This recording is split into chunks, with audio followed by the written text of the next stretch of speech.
Okay, so the Liberals have a Mark Carney problem. Let me break that down for you. I'm sure many of you were listening to the Liberals' English debate tonight. Here's what I took away from that. Mark Carney is not a good communicator, not in this format of a debate. I'm still torn on whether he has any actual substance to his policy proposals. Yesterday, I made a video about how he flopped at the French language debate.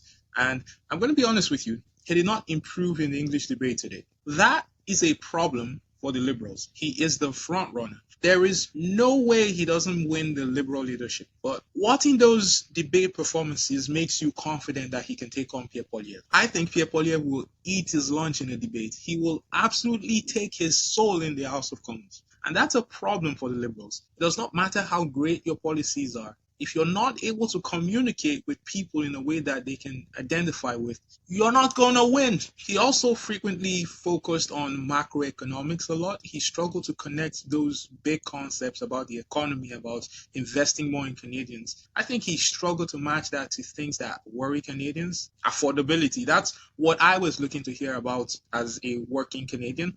Look, I understand how the macroeconomics might impact affordability for all of us, but that's because I do this, I study this, I communicate these messages here on this channel.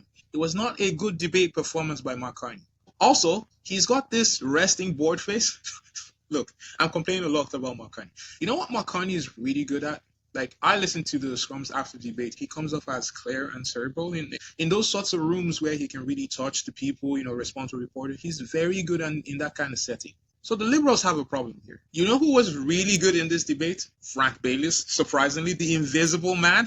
I thought he came forward with some interesting ideas. Honestly, if I was a Liberal, I would vote for Frank Baylis. Full disclosure, I am not a member of any of the political parties. I try and maintain an objective eye on all the candidates in the prime ministerial picture. Whether they're conservative or liberal, none of that matters to me, right? But on Frank Baylis, though, I think regardless of whether he wins the Liberal leadership or not, he 1000% should run to be a member of parliament. If we do end up in a situation where the Liberals win in the next election, I would love to see him become a minister. Like, for me, he presented the most compelling case on how we could handle Donald Trump. I've also suggested that we work with many of the countries Trump is targeting with his tariffs. I've talked about the fact that you cannot make an agreement with someone who can flagrantly violate the Canada-US-Mexico agreement, which he negotiated and signed. But here's something really interesting that Frank Bailey said in the scrum. See if you caught this. He pointed out rightly that Prime Minister Justin Trudeau should never have gone to Mar-a-Lago to discuss with Trump. He spoke about the power dynamic there. He also mentioned something I noticed today as well, which was Trump was talking about reviving the Keystone XL pipeline. That pipeline runs from Alberta to the U.S. Gulf Coast. So why is Donald Trump talking about expanding that pipeline when he has said on several occasions that he does not need our oil? So I think that was a good catch by Frank Baylis. You know what Frank Baylis didn't do when he was asked about how he would get an Energy East pipeline built if Quebec refuses? Unlike Mark Carney, he didn't say he might invoke emergency powers. He actually gave a compelling reason that might convince me if I was a Quebecer. His example, I thought, was very profound. He mentioned some of the other alternatives to get oil from Alberta to Eastern Canada.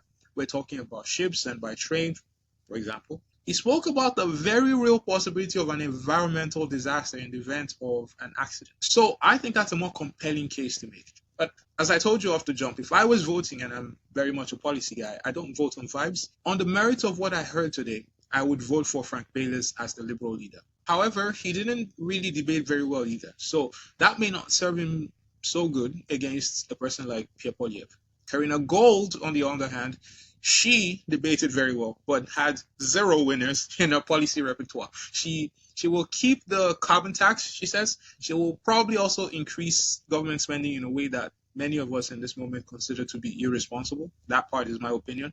So while it was a valiant effort on the debate front, I don't think she's the leader that Canada needs right now. And you know what?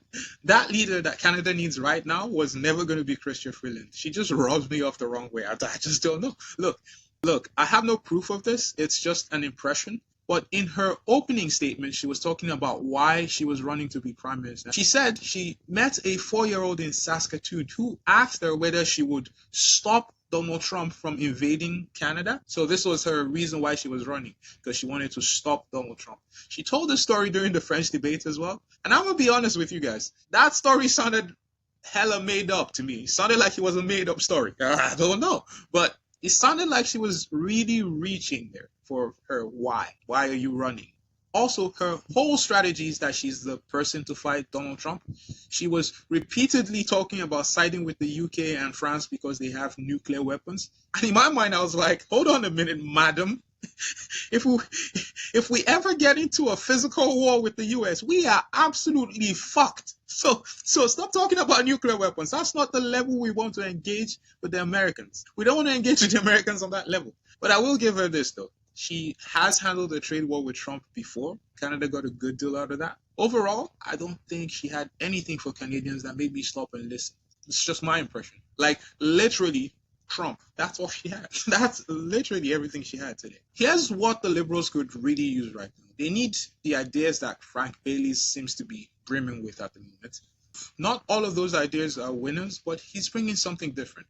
That's how I felt. They need his ideas, and they need Karina Gold's debate capabilities and her ability to use the right keywords. She was really the one that brought a lot of the topics back to how it impacts Canadians on the granular level. She used language and anecdotes that I think people will connect a bit better with. It would have been nice if Liberals could literally merge those two together, like merge Frank Baylis and Karina Gold together. They would have a perfect candidate, or a near perfect candidate. Maybe Mark Carney would turn out to be a hybrid, almost like if Karina Gold and Frank Baylis got together and had a cerebral baby, a brainchild, if you like. Look, I'm just not seeing it right now with Mark Carney, but he will win the Liberal leadership, for better or for worse. I'd like to believe that Mark Carney understands the assignment of being Prime Minister of Canada at this critical time, but we'll have to see, eh? The other thing I thought I'd address here was the lack of actual debates between the candidates during these debates. Apart from Karina Gold, the others did not really challenge each other on anything. Some Liberal media analysts have been saying it is because there were adults in that room. You know, they don't get as childish as apparently the Conservatives do. See, this is the problem right here. This is why people accuse the Liberals of being out of touch, because you guys turn your nose up at people and act like your shit don't stink. Anyways, enough about that.